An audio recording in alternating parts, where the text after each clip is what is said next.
नमस्कार मित्रांनो, 2 तारखेला या सोयाबीनमध्ये आपली फवारणी झाली होती. हे आपल्या मामाचं शेत आहे, 6 एकरचा प्लॉट. त्याच्यामध्ये आपण एक छोटा व्हिडिओ बनवला होता की ज्यामध्ये आपण सोयाबीनची हाईट कमी आणि फुलांचं प्रमाण जास्त दाखवलं होतं. एका भाऊची कमेंट आली आपल्याला की त्यांनी सांगितलं होतं हे सोयाबीन जास्त वाढणार नाही. तुम्ही पाहू शकता माझ्या गुडघ्याला लागलेला आहे. तर आता हे आपलं सोयाबीन सध्या फुलाची स्टेज संपून वाद्यामध्ये रूपांतर झालेले पाहू शकता. त्या वाद्यामध्ये रूपांतर झालेलं आहे. पाहून पूर्ण वाद्या लागलेल्या आहेत आता याला. सोयाबीनवर मित्रांनो जास्त अळीचं प्रमाण जास्त नव्हतं, त्यासाठी आपण एक साधं सिंपल जेणेकरून जास्त आपण खर्चामध्ये न पडता ऑन टॉप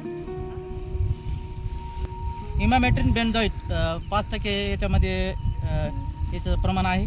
त्यानंतर आपण काय केलेलं आहे, आपली फुलाची स्टेज याच्यामध्ये गेल्यामुळं वाद्यामध्ये गेल्यामुळं वॉटर सोल्युशन खत घेतलेलं आहे NPK 04247+2.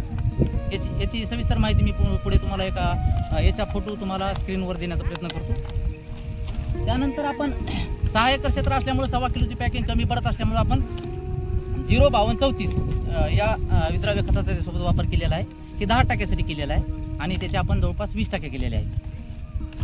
त्यासोबत आता पहिल्या वेळेस आपण फवारणी केली नव्हती, त्यासाठी आपण बुरशीनाशक पहिल्या वेळेस आपण मारलं नव्हतं. त्यासाठी आपण एक बुरशीनाशक घेतलेलं आहे स्वस्तामध्ये मस्त. 700 रुपयाचे 2 पॅकेट आलते आपल्याला, तर याचा वापर केलेला आहे. तर तुम्ही पाहू शकता आपल्या सोयाबीनची भाऊ म्हणला होता एक की वाढ जास्त झालेली नाही, परंतु आपली गुडघ्याला लागलेली आहे. हे वाहन आहे 9305 की जे महामंडळचं घेतलं होतं आम्ही. आणि समोर पाहू शकता आज आपली फवारणी चालू आहे. 13 ऑगस्ट रोजी आपण फवारत आहोत.